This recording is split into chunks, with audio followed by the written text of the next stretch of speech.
Bonjour les amis, alors aujourd'hui dans cette vidéo on va parler d'un sujet qui selon moi n'est pas suffisamment critiqué dans l'islam, ce sont toutes ces maladies imaginaires et ces superstitions dont parle le Coran ou les hadiths, telles que la sorcellerie, le mauvais œil, l'envoûtement ou la possession par un djinn ou par un démon, ou encore le chuchotement satanique. Et comme ces phénomènes surnaturels et magiques sont décrits dans les textes les plus sacrés de l'islam par Allah ou le prophète Mohammed comme étant des faits véridiques, des faits réels, eh bien les musulmans sont un peu obligés d'y croire, car sinon ça voudrait dire qu'Allah et le prophète Mohammed leur ont raconté n'importe quoi en leur parlant de toutes ces superstitions. Prenons d'ailleurs juste quelques exemples de textes sacrés islamiques issus du Coran ou de hadiths sahih, dans lesquels Allah ou le prophète Mohammed parle de ces créatures ou pouvoirs magiques, comme par exemple Sourate 2 verset 102 où Allah a dit que les diables ont enseigné aux gens la sorcellerie, ou Sourate 6 verset 128 où Allah parle de l'existence des djinns qui de surcroît abuseraient des humains. Et il y a aussi le hadith sahih de Bukhari numéro 5765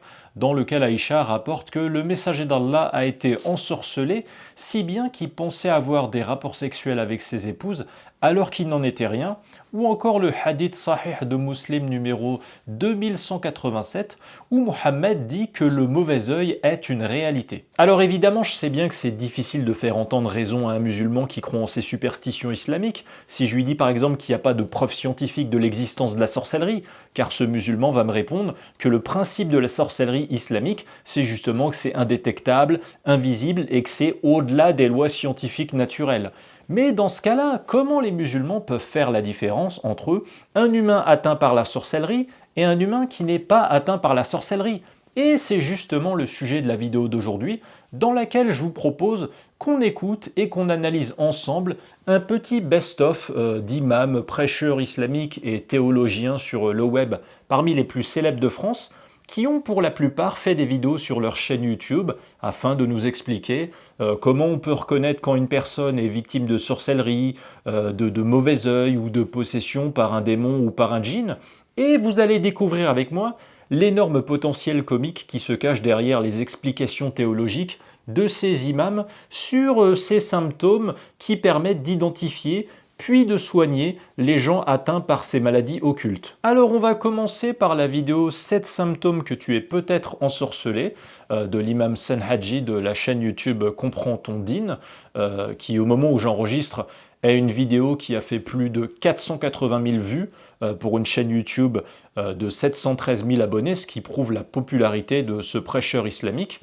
Et comme le titre l'indique, cet imam va donc nous donner 7 symptômes, donc des indices physiologiques ou comportementaux, voilà, qui prouveraient qu'une personne est ensorcelée. On va écouter quelques extraits et on va les analyser avec toujours le timer des différents extraits de la vidéo. Je vais partager avec toi, par la permission d'Allah subhanahu wa ta'ala, 7 signes, d'accord, ou bien 7 symptômes que tu es peut-être touché par le sihr, c'est-à-dire l'ensorcellement. Bon déjà, cet imam, comme tant d'autres vous verrez, il est malin, il dit des symptômes qui prouvent peut-être que tu es touché par l'ensorcellement. Mais ça n'existe pas le concept de prouver peut-être. Soit tu prouves pas. Mais en disant peut-être, il s'offre une excuse qui empêche qu'on l'accuse de mentir ou de raconter n'importe quoi. Car alors il va dire « Ah, mais j'ai pas dit que c'était un signe d'ensorcellement, mais que c'était peut-être ». Ou peut-être pas un signe d'ensorcellement. Bref, déjà ça commence mal, déjà que leur sorcellerie c'est une histoire floue, vous le verrez, mais alors, en plus, même les symptômes pour détecter cette sorcellerie, eux aussi ils sont flous apparemment. Premier signe, number one, raqm wahed, c'est déjà un changement de situation très rapide, d'accord? En réalité, cette personne qui est touchée par l'ensorcellement, on ne comprend pas ce qui lui arrive. Du jour au lendemain, elle change, elle devient bizarre. Alors qu'avant tout, tout allait très bien pour elle. Et aussi, son état de santé vacille d'un état à un autre. Et il ne tient pas en place. Il fait de l'hyperactivité de façon très excessive. Il est, comme on dit, au chou. Et il ne reconnaît plus personne. Il est prêt à abandonner sa famille. Ou peut-être qu'il y en a qui l'ont déjà abandonné soudainement, comme ça d'un coup. Il abandonne sa famille, sa vie.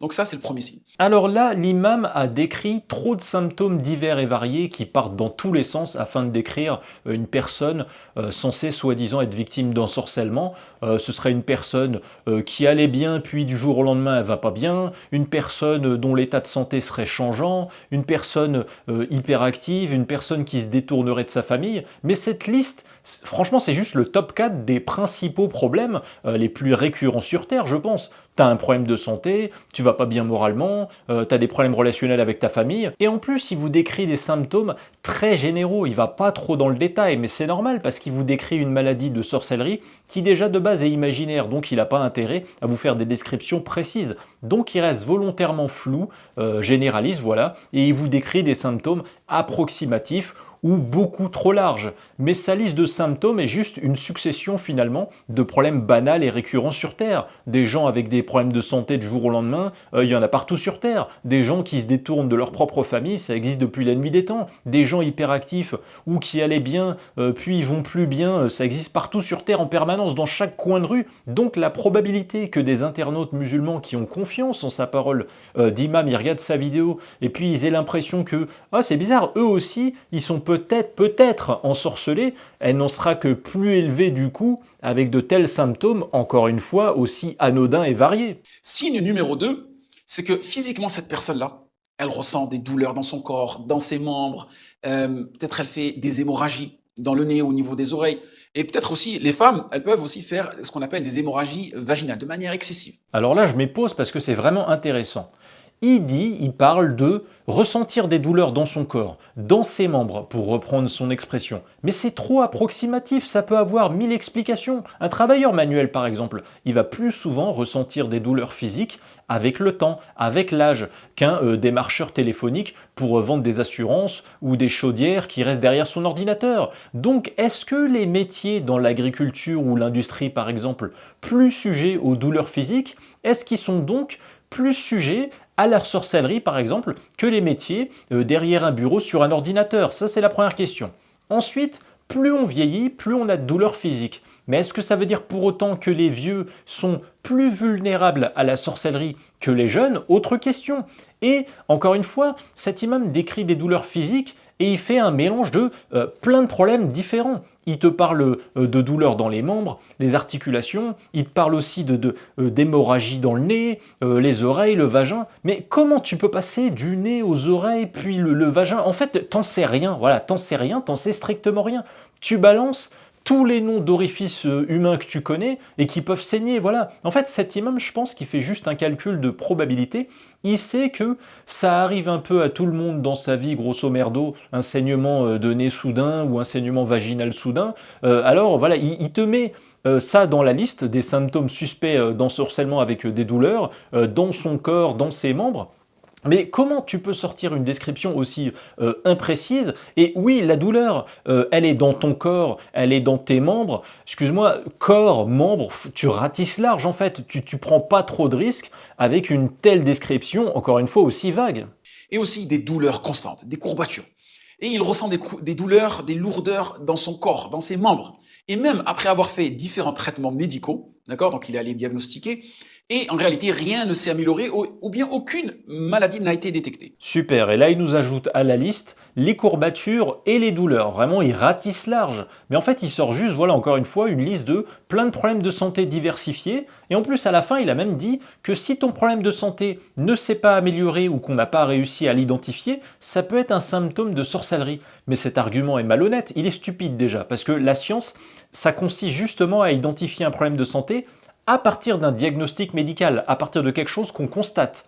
Or, cet imam vous dit que le problème de santé qu'est la sorcellerie se déduit de façon inverse, grâce à ce qu'on n'arrive pas à constater, grâce à l'absence de diagnostic médical. Il vous dit que c'est une absence de preuve médicale qui pourrait prouver la sorcellerie, ce qui revient à dire que la sorcellerie est identifiable dans ce que l'on ignore et pas dans ce que l'on sait. Vous voyez, c'est vous dire vraiment l'obscurantisme méthodologique du discours de cet imam.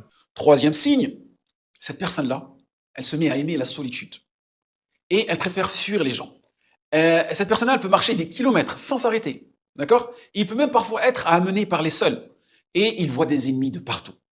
et il a tendance à devenir plus solitaire que jamais et il n'aime pas parler avec les gens. Mais des gens solitaires ou qui aiment marcher seuls ou qui sont paranoïaques parce que dans leur vie, ils se sont trop souvent fait avoir par les autres et du coup ils sont méfiants, ça existe encore une fois partout sur Terre, sur tous les continents, dans toutes les cultures. Ça prouve pas un sortilège.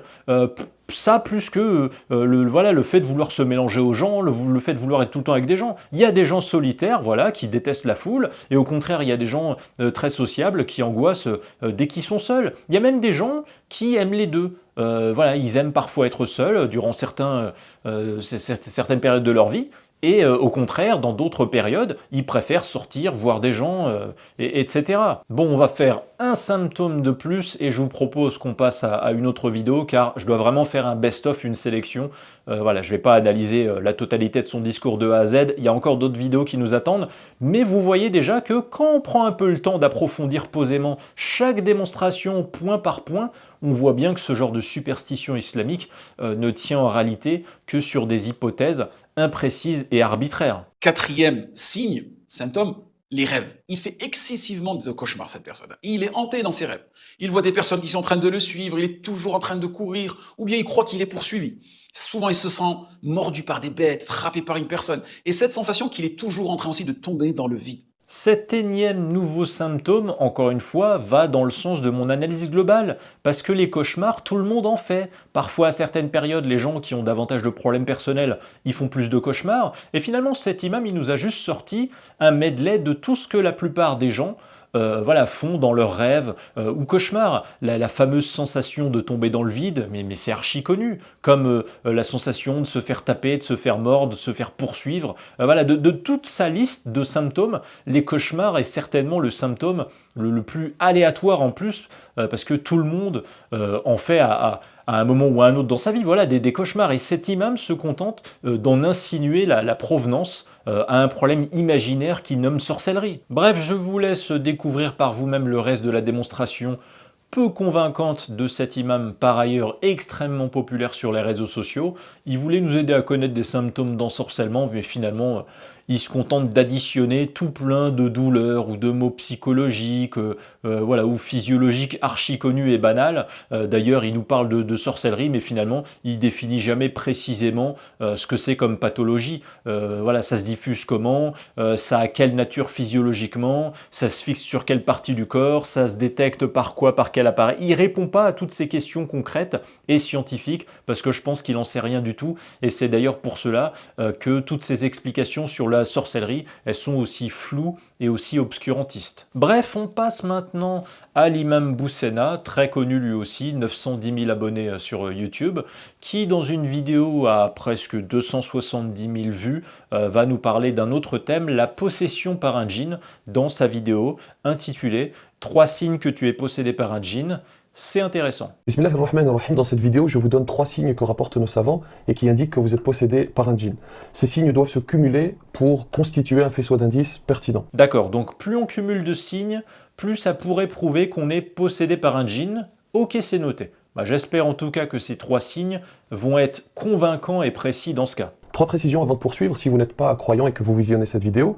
Sachez que nous, musulmans, croyons dur comme fer que les djinns existent bel et bien. Cela est inscrit dans le texte sacré, le Coran et la sunna du prophète, que la paix soit sur lui. Ok, je vois. Donc t'as pas l'intention de nous prouver que les djinns existent en te basant sur des preuves scientifiques. Tu vas juste nous faire un raisonnement circulaire de croyants, du style les djinns existent parce que c'est écrit dans mon bouquin magique que les djinns existent, et mon bouquin magique qui raconte que les djinns existent, il est vrai parce que c'est Dieu qui en est l'auteur, et comme mon Dieu a tout créé, forcément il a créé les djinns, et les djinns et bouquins... Ok, on a compris, c'est un raisonnement circulaire où chaque preuve, entre guillemets, s'auto-valide d'elle-même ou auto-valide les autres. Voilà, mais finalement, en gros, c'est juste une croyance en les djinns qui n'est basée sur rien. Les 3 signes, les voici. Le premier, c'est le fait de ne pas apprécier l'écoute du Coran. Celui qui est atteint va difficilement supporter la récitation de la parole d'Allah subhanahu wa ta'ala. Il va tout faire pour changer de pièce si vous mettez du Coran. Pourquoi? Parce que la réaction naturelle du musulman lorsqu'il écoute le Coran, ce doit être l'apaisement, la satisfaction, c'est tout à fait naturel.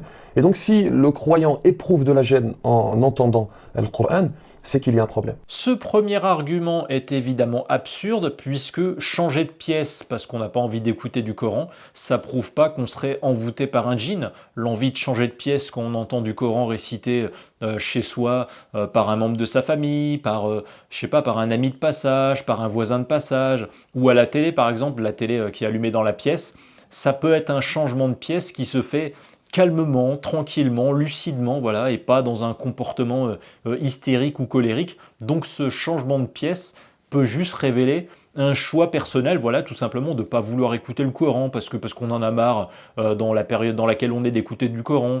Voilà, peut-être par exemple, on vit dans une théocratie islamique et on en a marre de bouffer du Coran matin, midi et soir à l'extérieur, et quand on est chez soi et qu'on entend dans une pièce du Coran, on a envie de changer de pièce, voilà. Peut-être parce qu'on est un apostat secret qui peut le dire à personne, et du coup on n'a pas envie d'entendre du Coran.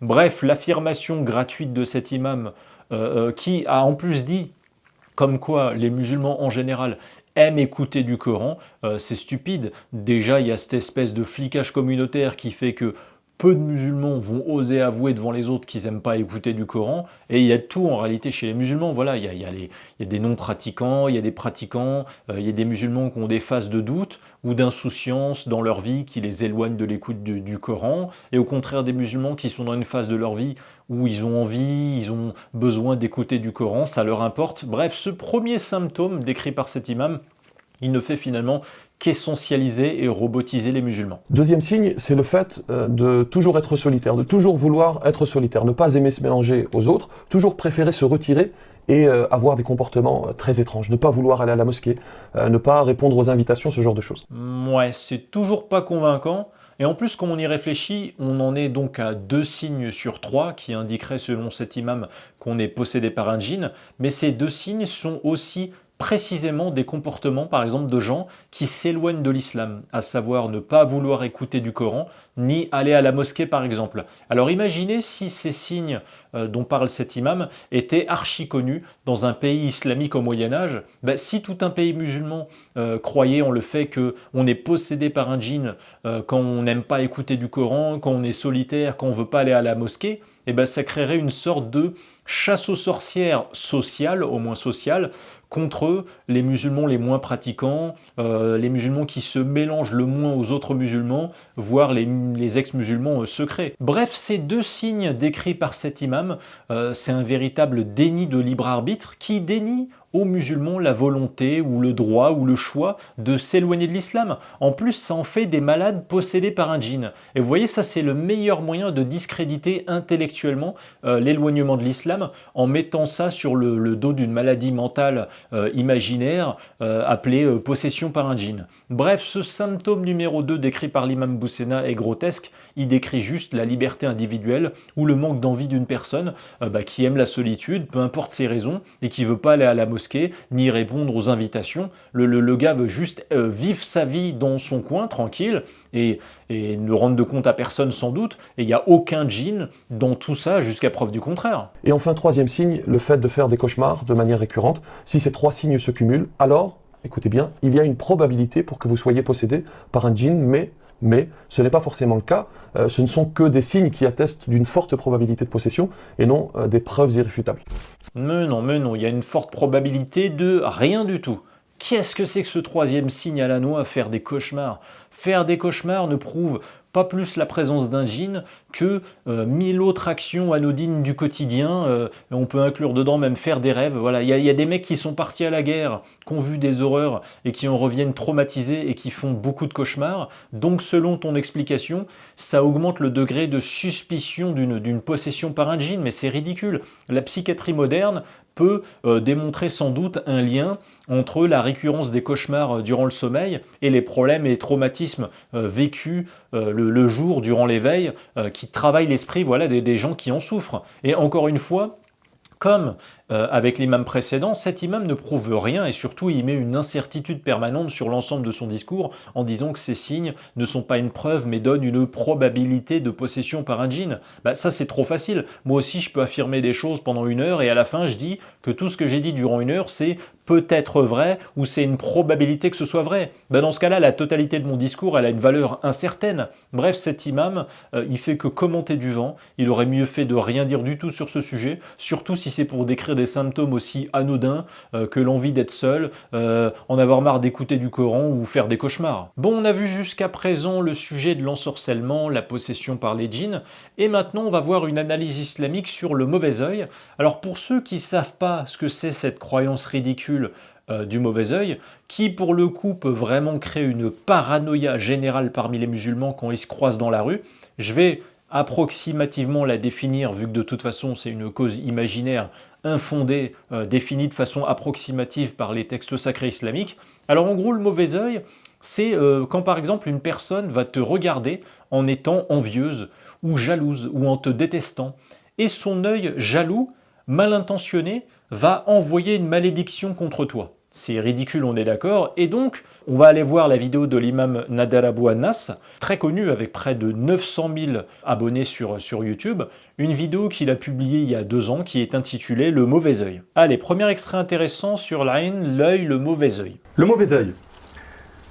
Rentrons directement dans le vif du sujet en voyant ce hadith qui nous est rapporté par l'imam Ibn Majah. Abu Umama, Sahl ibn Hunayf, rapporte Amr ibn Rabi'a vit Sahl ibn Hunayf se laver. Et il dit, donc il s'agit de 2 compagnons. Écoutez attentivement s'il vous plaît. C'est 2 compagnons et pas 2 ennemis. Amr ibn Rabi'a vit Sahl ibn Hunayf se laver. Donc Sahl il est en train de se laver. Il a dit par Allah, je n'ai jamais vu un jour ni une peau de jeune fille pareille. Tellement quoi? Tellement la peau du compagnon était quoi? Était très belle. Vous suivez? Donc ici, Amr dit en voyant Sahl ibn Hunayf qui se lave à l'abri des gens. Il a vu une partie de sa peau, il a dit qu'il n'a jamais vu un jour une peau de jeune fille pareille. Sahl s'effondra sur le champ. Allahu Akbar. Vous imaginez? Le compagnon radiallahu anhu, il s'est évanoui. Alors cet imam commence son long discours par nous raconter une histoire comme quoi il suffit de voir une personne que tu apprécies et de la complimenter sur sa beauté pour que ça crée un mauvais œil qui fasse s'évanouir la victime d'un mauvais œil. Ouais. Sahl s'effondra et le messager d'Allah sallallahu alayhi wa sallam vint trouver Amr et lui dit sur le ton de la colère: pourquoi l'un de vous tue-t-il son frère? Regardez ce qu'il a dit alayhi sallallahu alayhi wa sallam. Pourquoi l'un de vous tue-t-il son frère? Et on va voir par la suite que le mauvais œil peut tuer quelqu'un. Comme c'est rapporté dans un hadith. Rendez-vous compte vraiment du niveau de superstition religieuse pour croire que même un regard peut tuer quelqu'un. Le ayn, et là vous allez peut-être être surpris, peut venir, écoutez attentivement, de quelqu'un qui t'aime beaucoup. Il suffit qu'il ne dit pas Allahumma barik et qu'il te regarde avec un regard bien appuyé, c'est un ayn. C'est un mauvais œil. Toi-même, tu peux atteindre ton enfant d'un ayn. Ta propre personne, en te regardant dans le miroir, tu peux te toucher toi-même d'un mauvais œil. Parce que tu n'as pas prononcé quoi?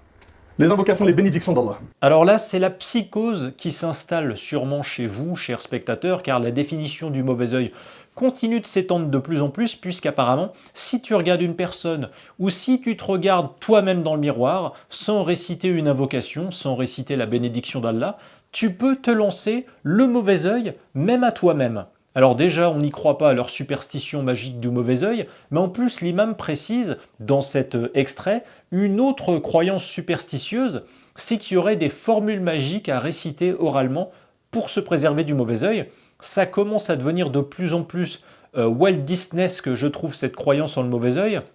Bref, allons à présent vers 2 extraits intéressants dans lesquels cet imam va nous parler des gens qui étalent sur les réseaux sociaux leur richesse ou leur beauté.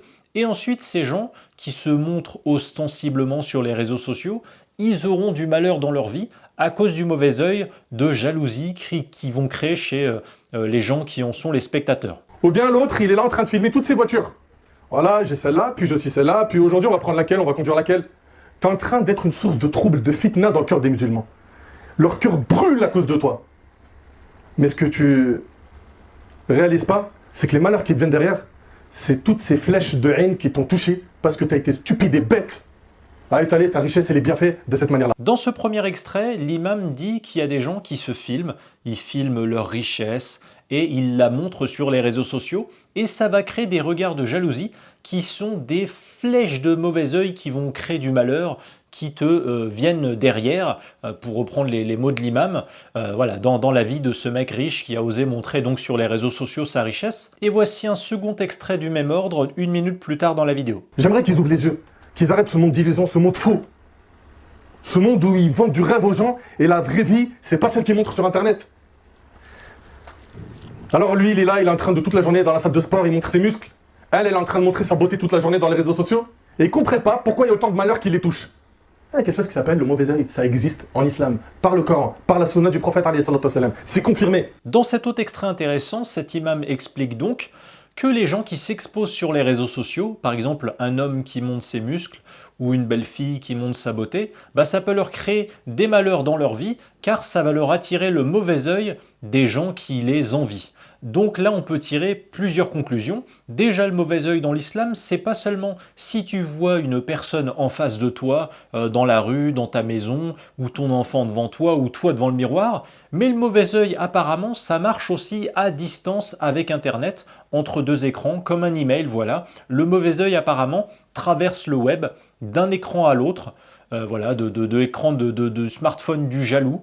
Ça traverse, je sais pas, la fibre optique, les données satellitaires envoyées à distance, et ça va s'abattre jusqu'à l'écran du téléphone ou de l'ordinateur de la personne qui va être victime du mauvais œil, car elle a été jalousée ou maudite, même de l'autre bout du monde.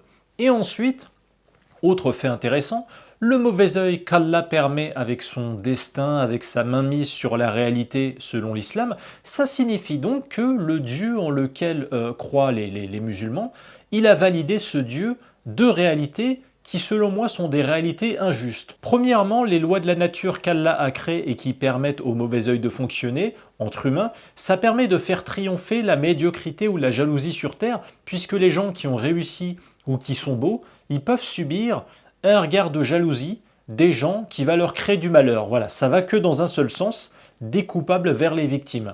Et deuxièmement, ce mauvais œil, il va faire que les gens doivent littéralement devenir paranoïaques quand ils sortent dans la rue, à avoir peur du moindre regard envieux de n'importe qui, ce qui est évidemment ridicule. La personne qui a été touchée par le aïn, qu'est-ce qu'elle doit faire? Alhamdulillah, on a des solutions à tout. La personne qui a été touchée par l'aïn, elle-même, ce qui est demandé, c'est que dans le hadith de Aïcha, elle rapporte, radiyallahu ta'ala anha, on ordonnait à celui qui était à l'origine du mauvais œil de faire ses ablutions. Celui qui est à l'origine du mauvais œil, c'est-à-dire quelqu'un qui a lâché un mauvais œil sur quelqu'un, lui fait ses ablutions. On a les ablutions, on a aussi le fait de se laver dans d'autres textes. On ordonnait à celui qui est à l'origine du mauvais œil de faire ses ablutions et à celui qui était atteint du mauvais œil de s'en laver. De se laver avec le restant de l'eau de celui qui a lâché le mauvais œil.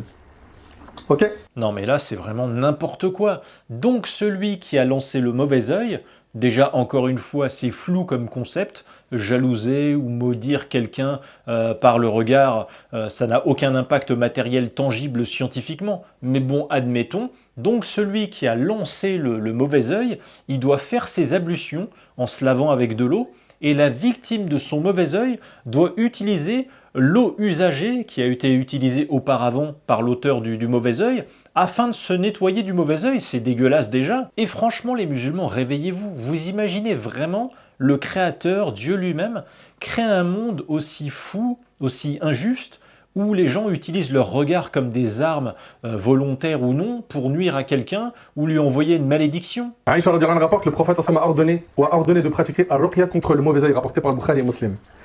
Également, réciter la Fatiha 7 fois sur la personne qui est malade. Ayatul Kursi, pour justement aider la personne touchée par le mauvais œil de se soigner. Également, Surat al-Ikhlas, Al-Falaq et Al-Nas, Al-Ma'oudhatayn, 3 fois, et de positionner dessus, ok? Donc sur la personne touchée par le mauvais œil. Oui, vous avez bien entendu. Donc là, cet imam nous cite des remèdes contre le mauvais œil, des remèdes arbitraires et infondés scientifiquement, évidemment. Genre, il nous dit de réciter 7 fois la sourate al-Fatiha. Pourquoi 7 fois? Pourquoi pas 6 fois ou 8 fois? On ne sait pas. Ensuite, la sourate al-Ikhlas, c'est 3 fois qu'il faut la réciter. Bref, Allah a créé des lois scientifiques magiques où c'est des mots à répéter plusieurs fois qui annulent la malédiction du mauvais œil, mais on n'a pas l'explication de pourquoi 3 fois tel récit et pourquoi 7 fois tel autre et pas l'inverse par exemple. Et en plus, Nader Abou Anas a bien dit, notamment dans la fin de cet extrait, qu'il faut réciter en postillonnant sur la personne victime du mauvais œil. Franchement, les musulmans, réfléchissez-y un instant. Les meilleurs scientifiques mécréants occidentaux, ils ont inventé la fibre optique, Internet, les avions, dans le domaine médical, la greffe d'organes, le pontage coronarien, l'implant rétinien ou la greffe de cornée pour rendre la vue à un humain. Je ne sais pas si vous vous rendez compte. On est d'accord qu'en comparaison, réciter un texte magique en postillonnant sur une victime de mauvais œil, sur le plan médical, ça vole pas très haut, on est quand même d'accord. Bref, on va refaire un tour par l'imam de Comprends ton din, qui dans sa vidéo Les 3 signes que tu es touché par le mauvais œil Ayn, propose lui aussi son analyse sur les signes qui démontrerait voilà, qu'une personne peut être touchée par le mauvais œil. Le prophète Mohammed sallallahu alayhi wa sallam nous a dit que le mauvais œil est une réalité. Al-aynu haqqa. Alors, je mets déjà les 8 premières secondes de la vidéo qui confirment que le mauvais œil est une réalité selon le prophète Mohammed lui-même, et donc que l'imam dans la vidéo va traiter de ce sujet comme d'une vérité factuelle. Sache, barakallahu fik, que les malheurs sont de 3 types. Nous avons des malheurs qui sont spécifiques au corps, des malheurs qui sont spécifiques sur tes biens, et des malheurs qui sont spécifiques à l'âme. Commençons par ceux qui sont spécifiques au corps. Admettons que tu es toujours malade, que tu as souvent des douleurs au dos, à la tête, tu as des migraines excessives, tu as une pâleur excessive du visage, tu as des problèmes d'articulation, une lourdeur, et que tu as testé toutes sortes de remèdes, et que jusqu'à maintenant, aucun résultat, ou aucune maladie n'a été décelée. Dans ce cas-là, tu es sûrement touché par l'ayn, le mauvais œil. Alors là, on peut repérer une première arnaque. Dans la première vidéo de Comprends ton din que l'on avait vue, une vidéo intitulée « 7 symptômes que tu es peut-être ensorcelé », cet imam, il avait dit que si tu as des douleurs au corps, aux membres, des courbatures, des lourdeurs, une santé qui va pas bien, que ton problème de santé n'a pas pu être soigné malgré les remèdes, ni même décelé, eh ben ce serait un signe de sorcellerie. Et là, dans cette vidéo qu'on est en train de voir, les 3 signes que tu es touché par le mauvais œil, il nous dit que si tu as des problèmes d'articulation, lourdeur, mal au dos, à la tête, et que cette maladie n'a pas pu être décelée ni soignée, eh ben c'est sûrement un signe de mauvais œil. Donc il faudrait savoir, un coup tu as un problème de santé un peu partout de façon aléatoire dans le corps, qu'on ne peut pas identifier ni soigner, c'est à cause d'un sortilège. Et là, tout à coup, dans cette autre vidéo, pour le même diagnostic pratiquement, c'est à cause du mauvais œil. Encore une fois, cet imam, il se contente de vous faire croire que tout problème de santé dont vous ignorez l'origine doit être nommé par un slogan diabolisant, mauvais œil, sorcellerie, voilà, une étiquette diabolisante qui sous-entend que si vous avez un problème de santé soudain dont vous ignorez la cause, alors ça doit venir d'une entité extérieure à votre corps qui vous a attaqué, que ce soit volontairement par un sortilège ou involontairement par le mauvais œil. Donc ce genre de propos va juste, selon moi, alimenter la paranoïa plus qu'autre chose. Et sérieusement, le concept islamique du mauvais œil, on dirait une autre manière finalement de nommer son ignorance. Admettons maintenant sur tes biens, que tout ton argent ou que tous tes biens que tu utilises pour avancer de l'avant et que chaque fois que tu essayes d'entreprendre quelque chose, ben ça tombe à l'eau de façon excessive, de façon récursive, sans raison valable. Alors peut-être dans ce cas-là aussi que tu es touché du mauvais œil. Ou alors il y a peut-être une autre hypothèse, peut-être que tout ce que cette personne entreprend échoue, non pas à cause du mauvais œil, mais tout simplement parce que c'est une personne incompétente dans le domaine qu'elle entreprend, ou alors elle est négligente, ou alors elle s'acharne dans un domaine dans lequel elle n'est pas faite, même si elle essaie de faire de son mieux. Donc pourquoi colporter de façon grossière et simpliste, voilà l'idée, la corrélation entre les échecs dans ce qu'une personne entreprend avec cette croyance magique en le mauvais œil. Je me demande même dans quelle mesure le mauvais œil, ça pourrait devenir potentiellement l'excuse préférée des gens pour expliquer leurs échecs dans la vie, pour se déresponsabiliser de leurs échecs, voilà. Alors qu'en fait, sur Terre, tout le monde qui essaie échoue à un moment donné. Voilà, tout le monde se trompe, tout le monde réessaie. Et je vais même vous dire, il y a des gens qui n'échouent jamais, qui se trompent jamais parce qu'en fait ils font jamais rien, voilà. Donc là c'est facile de jamais échouer. Et puis il y a les gens les plus méritants qui entreprennent, qui essaient, qui sortent de leur zone de confort et testent des nouvelles choses, et eux ils échouent davantage. Voilà. Et ils vont aussi réussir davantage sans doute derrière. Mais du coup, les échecs et les succès dans la vie, finalement, c'est l'histoire du monde. Voilà, c'est juste l'histoire du monde. Bref, on va poursuivre notre best-of et on va passer à la vidéo suivante. Mais je voulais vraiment insister et vous montrer à quel point c'est facile pour un imam sur Internet de mettre en garde son public musulman contre des maladies imaginaires à partir de diagnostics anodins et approximatifs qui sont juste des comportements et aléas de la vie qui ont lieu en permanence partout sur Terre. Enfin bon, on va passer à une autre vidéo de lui intitulée « Les 5 signes que tu es touché par un djinn amoureux », encore une croyance islamique virale sur les réseaux sociaux, avec une vidéo à 947 000 vues au moment où j'enregistre, voilà, donc presque 1 million de vues pour cette vidéo en à peine 2 années. Assalamu alaikum wa rahmatullah wa barakatuh. Si tu as atteint un certain âge et que tu as du mal à te marier, ou bien que dans ton couple, ça ne va plus, vous êtes au bord du divorce, ou bien que tu n'arrêtes pas d'enchaîner les divorces, ou bien que tu as du mal à avoir des enfants, alors regarde bien cette vidéo jusqu'à la fin. Et c'est très très important, regarde bien jusqu'à la fin. Car dans cette vidéo, tu vas découvrir les 5 signes principaux qui prouvent que tu es un djinn amoureux, un djinn ashir. Et je te donnerai le traitement efficace pour sortir de cette mauvaise situation. Alors au début de sa vidéo, l'imam nous décrit plusieurs types de symptômes qui prouveraient qu'on est atteint par un djinn amoureux. Et ces symptômes, c'est si tu as du mal à te marier au-delà d'un certain âge, si dans ton couple ça ne va plus, si tu as divorcé plusieurs fois, ou bien si tu as du mal à avoir des enfants. Mais déjà, le mec, il te fait un best-of de finalement tous les principaux problèmes amoureux possibles sur Terre. Et en plus, il a le culot de mélanger des problèmes d'ordre relationnel, comment dire, psychologiques ou comportementaux ou relationnels entre des gens, comme par exemple à avoir du mal à se marier. Il mélange ça avec des problèmes potentiellement purement médicaux, comme par exemple avoir du mal à avoir des enfants.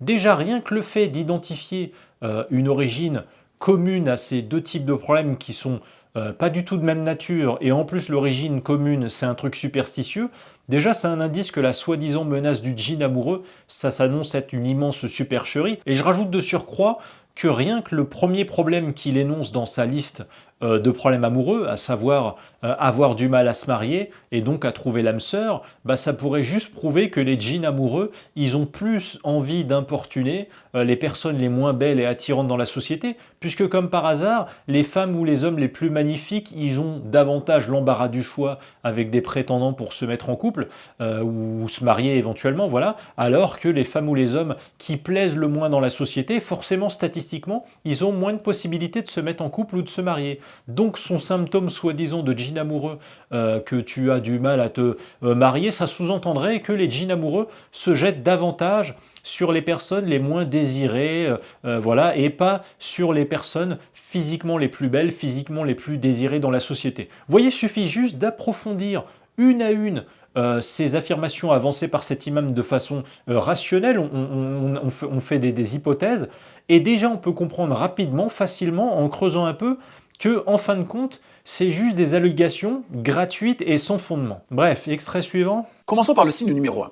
La personne aime beaucoup la solitude et a un dégoût du mariage. Et parfois, lorsqu'un prétendant se présente, la personne accepte, puis sans aucun motif, elle refuse. Donc la personne aime beaucoup la solitude et ne veut pas se marier, et ce seraient des indices qui démontreraient la présence d'un djinn amoureux. Mais déjà, les gens qui aiment la solitude, ils ont 1000 raisons sociales capables d'expliquer cette attitude. Certains sont solitaires parce qu'ils se sont toujours mal comportés avec leurs amis, et donc c'est de leur faute, et ils ont perdu les gens autour d'eux.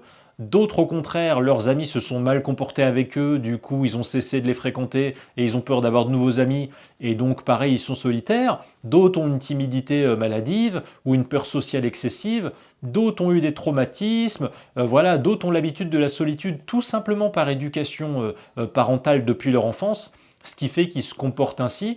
Mais une fois adultes, eh ben, ils continuent de poursuivre dans cette lancée. Et d'autres encore sont solitaires parce que, par exemple, ils sont athées ou agnostiques, en secret, ils ne peuvent pas le dire publiquement, et ils vivent justement dans une société religieuse lambda complètement radicalisée, qui leur donne l'impression d'être dans un asile psychiatrique religieux à ciel ouvert, et ils se sentent de points communs culturels, moraux et intellectuels avec personne autour d'eux, hélas, et donc ils sont solitaires. Et je peux trouver également des explications sociales et culturelles identiques pour les gens qui veulent pas ou qui veulent plus se marier. Donc l'explication facile et magique de cet imam sur le djinn amoureux, finalement c'est juste du vent. C'est un choix ou éventuellement les aléas de la vie qui font qu'on est plus ou moins solitaire ou plus ou moins marié.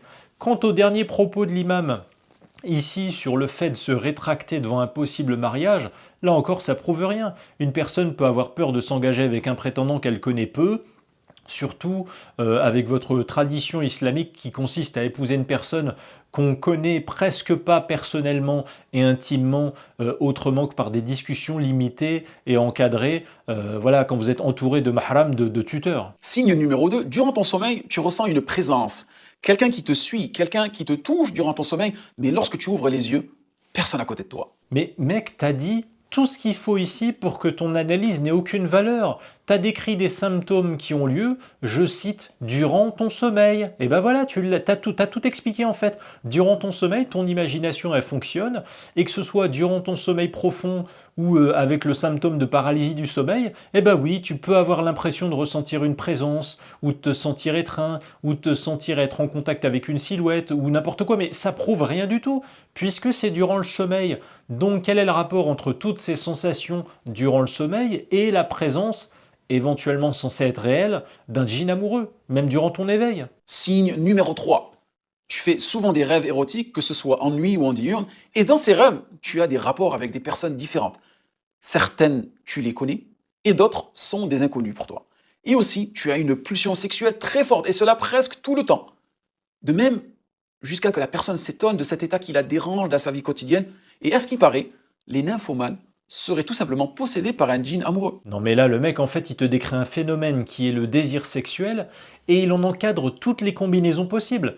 Un exemple, il dit comme symptôme, vous pouvez faire des rêves érotiques soit la nuit, soit le jour, soit avec des gens que vous connaissez, soit avec des gens que vous connaissez pas. Ok, bah donc là, en fait, tu as validé simplement toutes les options possibles. Parce que oui, si ces rêves, ils n'ont pas lieu la nuit, bah forcément, ils ont lieu le jour, et inversement. Et oui, quand les gens ont un fantasme amoureux, c'est soit sur une personne qu'ils connaissent, genre, je sais pas, une collègue de travail, une camarade de classe à la fac, une voisine, soit c'est une personne inconnue, une blonde inconnue, une rousse inconnue lambda, voilà. Donc c'est toutes les options possibles. Sérieusement, je pense vraiment aux musulmans naïfs qui croient en ces histoires de djinns amoureux et qui doivent regarder la vidéo de cet imam en se disant c'est intéressant, il vient de décrire un symptôme que justement moi aussi j'ai. Mais en fait, il t'a décrit un événement existentiel complètement anodin sur Terre, à savoir le fantasme ou le rêve amoureux, voilà, soit d'une personne que tu connais, soit que tu connais pas, soit en plein jour, soit durant la nuit.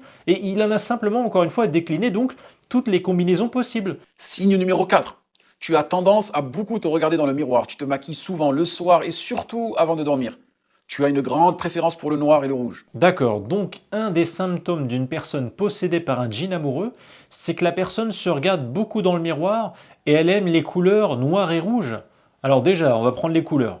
Déjà, il nous cite 2 des couleurs qui sont les plus aimées, les plus connues, les plus portées dans le monde. Donc il prend pas beaucoup de risques. Si au moins il avait dit vous aimez, je sais pas, la couleur turquoise, qui est quand même une combinaison chimique extrêmement précise, voilà, pigmentairement extrêmement précise, ou alors s'il avait dit vous aimez la couleur violet fluo, qui est très rare dans la nature notamment, éventuellement j'aurais dit bon ça va, mais là il vous cite quoi comme combinaison de couleurs apparemment peu commune, mais là il te sort le noir, une des couleurs les plus sobres, élégantes, portées dans le monde pour des costumes à l'occidental, je veux dire, des tchadors, des robes de soirée, des t-shirts, des pantalons, des chaussures. Et il te sort le rouge, qui est une des couleurs les plus connues et les plus choisies sur le plan... Déjà, elle est facile à distinguer déjà sur le plan associatif en fait, pour n'importe quoi. Un parti politique, des logos de clubs de sport, associations, des événements festifs. Voilà, le rouge, ça symbolise la passion, ça symbolise l'énergie, ça symbolise l'amour. Donc cet imam, il a pas pris trop de risques, voilà, avec son histoire de couleurs noir et rouge. Et ensuite, le coup de se regarder dans le miroir, voilà, la personne possédée par un djinn amoureux qui aura envie de se regarder dans le miroir, c'est juste une question de probabilité statistique selon moi, à échelle macroscopique, parce que par exemple, plus des gens sortent ou rencontrent des gens, de par leur vie, un métier d'interaction sociale qui nécessite de voir du public, et plus ils vont se regarder sans doute devant le miroir, chez eux ou en sortant pour vérifier leur tenue, leur visage ou leur apparence physique, voilà. Contrairement aux gens qui sont solitaires et qui restent chez eux toute la journée avec les volets fermés et qui sans doute vont moins se pomponner devant le miroir. Donc franchement, tout ça n'est pas très sérieux. Signe numéro 5. Au réveil, tu as souvent des douleurs au dos et aussi au bas du ventre. Ou bien, tu découvres des traces de griffes autour de ton cou. Aussi des bleus au niveau de tes jambes. Et certains du henné dans les mains lorsqu'ils se réveillent le matin. Mais ce gars, encore une fois, il te sort des lieux communs, aléatoires. Il englobe toutes les combinaisons possibles, histoire de ratisser large, mais il prend pas de risque, sérieusement. Genre, tu te réveilles le matin avec des douleurs au dos ou au bas du ventre, c'est universel et anodin comme problème. Si tu as dormi dans une mauvaise position, ce qui te donne mal au dos, ou alors, je sais pas, tu as mangé, la veille, tu as trop mangé, ou tu as mangé un aliment particulier qui te fait mal, et le lendemain, tu vas ressentir des douleurs dans le ventre, ou alors des douleurs intimes, notamment pour les femmes, voilà, durant la nuit, puis au réveil. Tout ça, ça n'a rien d'extraordinaire. Quant aux traces de griffures et au bleu dont cet imam parle, je suis désolé, mais il peut y en avoir que pour des raisons de physique rationnelles. Soit on s'est soi-même griffé ou créé son bleu durant son sommeil, ou alors on s'est fait ce bleu ou cette griffure avant de dormir dans la journée, mais on ne l'avait pas remarqué à ce moment-là, et on remarque le lendemain au réveil, soit c'est un contact la nuit avec une personne ou un animal ou un objet qui a créé la griffure ou le bleu sur son corps, voilà. Ça peut pas venir de tes histoires à dormir debout de djinns amoureux. Quant aux mains contenant du henné au réveil, qui serait un symptôme de djinn amoureux, c'est marrant mais j'ai l'intuition qu'avant la mondialisation et les échanges culturels de population et de biens de consommation sur Terre, dans toutes les villes au monde, il y a 100 ans, il y a 200 ans, où il n'y avait pas de henné, genre une ville sans henné, dans le Massachusetts en 1870, ou alors une ville au Japon, je sais pas, sans henné en 1920, ou une ville en Islande sans henné en 1930 ou en 1695, et bizarrement, ça arrivait jamais à personne de se réveiller le matin avec du henné dans les mains. C'est marrant, mais le fait de se retrouver avec du henné dans les mains, que ça vienne d'un djinn amoureux ou pas, on trouve ça où on trouve ça là où il y a du henné qui est fabriqué ou vendu par les populations locales, comme dans des pays arabo-musulmans par exemple. Oui, parce que les djinns amoureux islandais qui sévissent dans les villes islandaises où on ne trouve pas de henné, bizarrement ils mettent pas de henné dans les mains des gens. Après avoir écouté ces 5 signes, ces 5 symptômes, tu peux te dire « Alhamdulillah ». Soit je ne suis pas concerné, ou bien « Ah, je comprends pourquoi je vis toutes ces difficultés, c'est à cause de ce fameux djinn amoureux ». Ou bien tu as déjà plus ou moins été diagnostiqué comme quoi tu es possédé par un djinn amoureux. Donc cela te réconforte plus ou moins car tu t'es reconnu dans l'un de ces 5 signes. Rendez-vous compte de la paranoïa potentielle que cet imam peut créer en disant à des gens « Tu t'es reconnu dans l'un de ces 5 signes ». Genre, juste un seul signe t'embarquerait déjà dans la possibilité que tu sois possédé par un djinn amoureux. Mais mec, tu nous as sorti 5 événements anodins dans la vie de milliards de gens. Ne pas être heureux en amour, la paralysie du sommeil, le fantasme amoureux, le rêve érotique ou la libido plus élevée que d'habitude, le fait d'aimer se regarder dans le miroir, le fait d'aimer la couleur noire. Encore un peu, il va nous dire l'envie de boire de l'eau après avoir mangé un paquet de cacahuètes salées, c'est un signe de djinn amoureux. Mais c'est bon, on a compris, arrête un peu ton cinéma. Tu tiens absolument à ce qu'un maximum de musulmans se pensent persécutés par un djinn amoureux. Voilà, c'est tout. Bon, on a fait un petit tour de différents sujets de maladies imaginaires islamiques avec les djinns, avec le mauvais œil, la sorcellerie. Et vous l'avez entendu, peu importe l'imam qui en parle, c'est toujours les mêmes symptômes de comportement banal, vague, aléatoire qui reviennent. Et je vous propose donc qu'on termine par le dernier problème imaginaire islamique de ma liste, à savoir le waswas, l'insufflation satanique, la pensée satanique. Le waswas, voilà, ou la pensée satanique, en fait, c'est une énième technique de manipulation mentale sectaire qui a été inventée dans l'islam.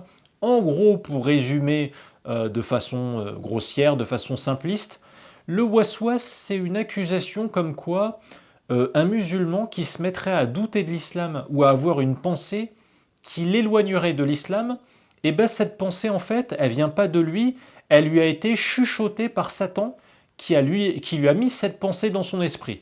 Alors rendez-vous compte, encore une fois, du niveau de paranoïa que ce type de croyance peut créer parmi les musulmans.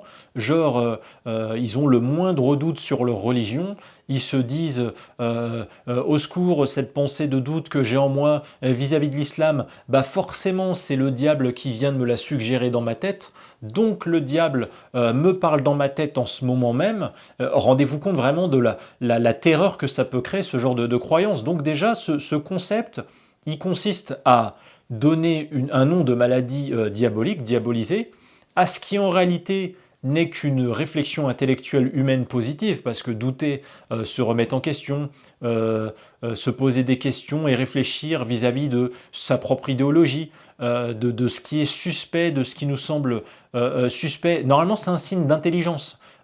Et le problème, c'est que l'islam jette l'opprobre dessus, sur les doutes, en diabolisant ça. Et cette histoire d'insufflation satanique, de pensée satanique, c'est juste un énième concept de maladie imaginaire islamique qui vise à empêcher un croyant musulman de se remettre en question en faisant qu'il va décrédibiliser d'office tout doute qu'il aurait vis-à-vis de sa religion. Il va désindividualiser d'ailleurs ce croyant. Il va, il va désindividualiser sa responsabilité personnelle, voilà, c'est ça. Il va se défausser sur autre chose dès l'instant où il a un problème avec sa religion. Il va donc donner une cause extérieure, si vous voulez, à quelque chose qui en réalité vient de lui-même. Bref, il n'y a rien qui va avec leur concept de murmure, de pensée ou d'insufflation satanique qui fait que le diable parlerait dans ta tête. On va en faire la démonstration dans cette vidéo avec un autre imam, Ismaël Mounir, 342 000 abonnés sur YouTube au moment où j'enregistre, avec un premier extrait intéressant qui analyse donc ce mal imaginaire que sont les pensées sataniques. Alors le West-West est une maladie qui est attestée par le Coran. Ce terme-là, le West-West, est un terme coranique, et ça fait référence à des insufflations sataniques. Alors le West-West peut te toucher dans tous les aspects de ta vie. Il peut te toucher dans ton adoration, dans ta croyance en Allah, il peut te toucher sur ta personne, donc tu vas douter de toi, etc. Et il peut amener la personne à la folie, il peut amener la personne à rejeter la foi, il peut amener la personne à délaisser le rituel, la prière, tellement ce West-West lui a pourri la vie. Alors vous voyez, il dit que le West-West, c'est, je cite, des insufflations sataniques chez un humain qui peut l'amener, entre autres, à perdre la foi, à avoir envie de délaisser la prière. Mais moi, je donnerais surtout comme hypothèse de départ que dans un souci, d'emprise sectaire sur les croyants, le prophète Mohammed, qui a inventé l'islam et le Coran, il a fait croire aux musulmans que quand ils perdent la foi en l'islam ou quand ils sont moins motivés à pratiquer l'islam, eh bien leur pensée opposée à l'islam, elle viendrait de Satan. Faut quand même imaginer voilà, le niveau de simplisme et d'ignorance de ce genre de discours de gourou de secte qui dit à ses croyants non, en fait, ces doutes auxquels tu penses et qui remettent en cause ta foi en l'islam, en fait, c'est Satan qui t'a murmuré ces réflexions dans ta caboche. Imaginez la psychose que ça peut créer, encore une fois, chez des gens qui vont alors se mettre à avoir des crises d'angoisse et de peur que Satan leur parle dans leur tête dès qu'ils se posent la moindre question critique vis-à-vis de leur religion. Alors on passe à l'extrait suivant. L'imam va citer un hadith, puis il va en proposer une analyse. Écoutez bien cette analyse. Et ceux qui sont déstabilisés par le West-West, ce sont des gens qui sont dérangés par ces pensées et qui ne savent pas quoi en faire. Ils les ont laissés résonner en eux-mêmes. Et cela relève d'une fragilité. Généralement, on a par exemple une fragilité dans sa personnalité, dans sa personne, une peur.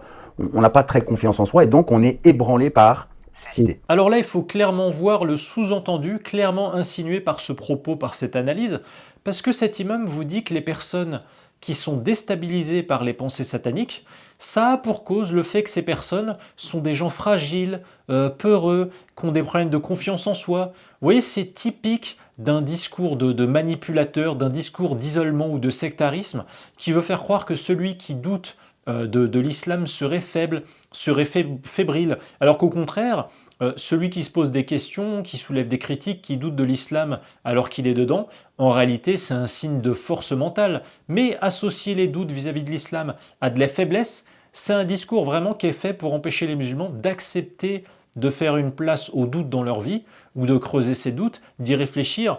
Il va dire c'est pour les peureux, les fragiles. Vous voyez un peu la logique derrière ce genre de propos. Donc en fait, ce qu'il faut faire, il faut avoir la croyance certaine que ces idées-là sont sataniques et que c'est une guerre que Shaitan est en train de nous livrer. Vous l'avez entendu, il ose dire qu'il faut avoir la croyance certaine que ces idées sont sataniques. Genre, il n'y a pas de doute, c'est pas éventuellement des idées personnelles, non, non, c'est des idées sataniques.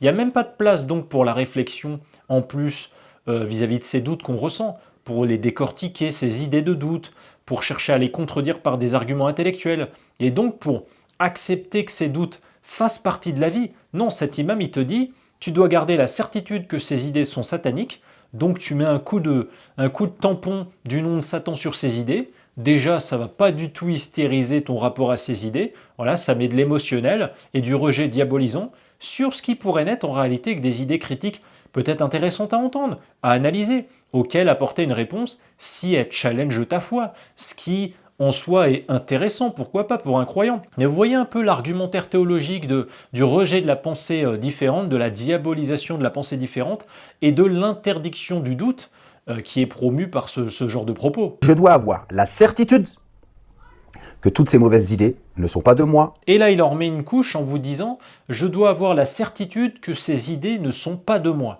Ce qui signifie que douter de sa religion n'est pas logique ou naturel chez un humain, et donc que le doute ou la critique vis-à-vis de sa religion serait en réalité un problème créé par un ennemi extérieur à soi. Vous devez avoir la certitude que finalement c'est une guerre que Shaitan est en train de vous livrer.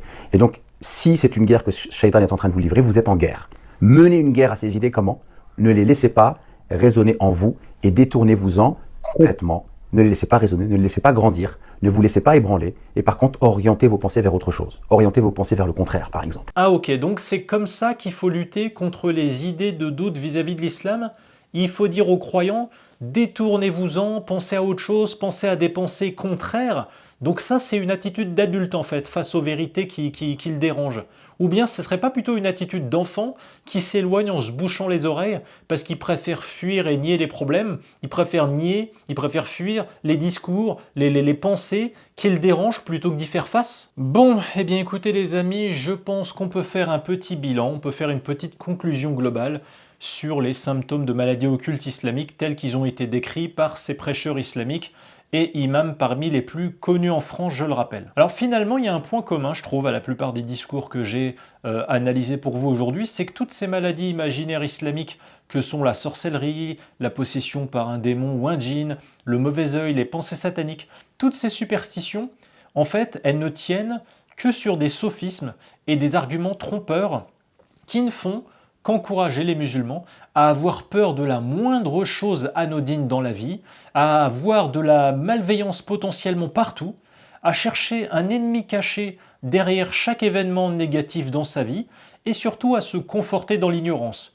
Parce qu'en fin de compte, dans toutes ces vidéos d'explication théologique islamique par des imams, c'était un peu toujours les mêmes problèmes qui revenaient, mais sous différents noms. Un coup ça s'appelait sorcellerie, un coup ça s'appelait mauvais œil, un coup ça s'appelait le djinn amoureux, pour finalement à peu près toujours la même chose en définitive. Ces maladies occultes que vous ont raconté les différents imams dans la vidéo d'aujourd'hui que je vous ai fait écouter, ça crée à peu près toujours les mêmes symptômes, voilà, faut dire la vérité, des symptômes à la fois anodins et approximatifs, genre une douleur quelconque au départ, physique ou psychologique, voilà, qui n'est ni diagnostiquée ni soignée et qui sera donc automatiquement mise sur le dos d'une cause occulte et invisible aussi longtemps qu'on ignore ce qu'on a et voilà, et qu'on ne sait pas comment s'en débarrasser.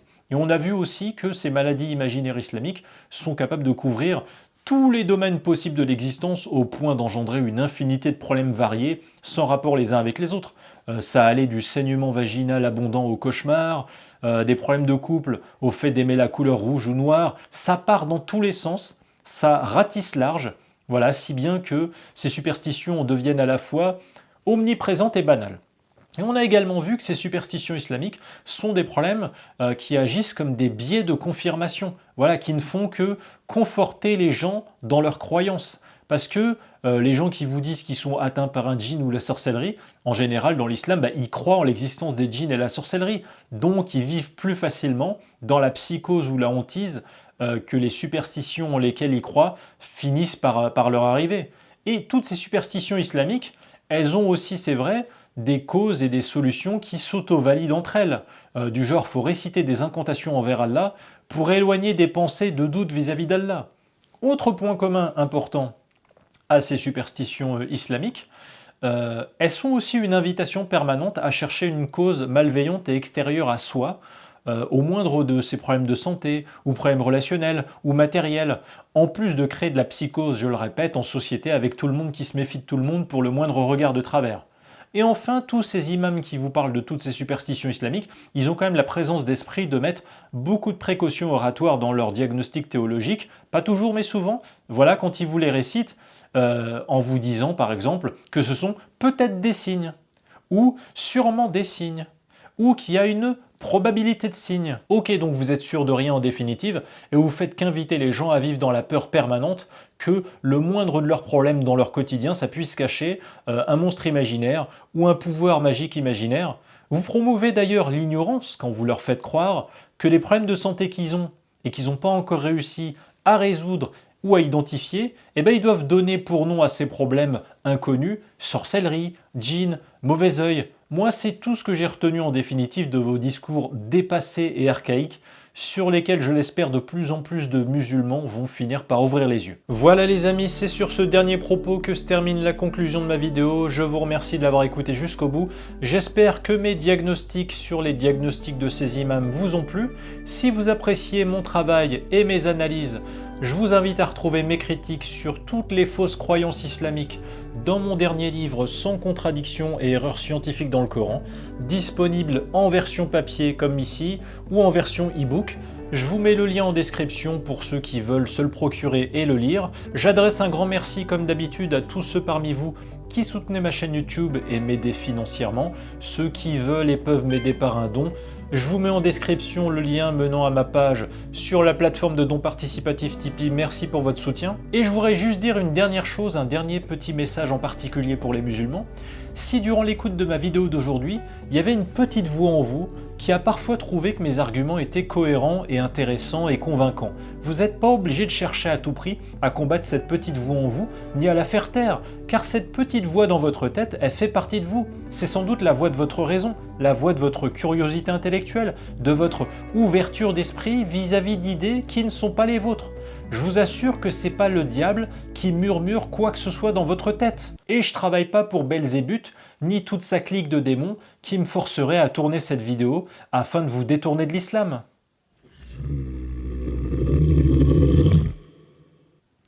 Donc faites un peu appel à votre jugeote s'il vous plaît. Je vous fournis une critique de l'islam qui est logique et rationnelle avec un minimum d'objectivité. Essayez de le reconnaître. Bref, merci à tous pour votre attention. Prenez soin de vous les amis et je vous dis à la prochaine. Ciao.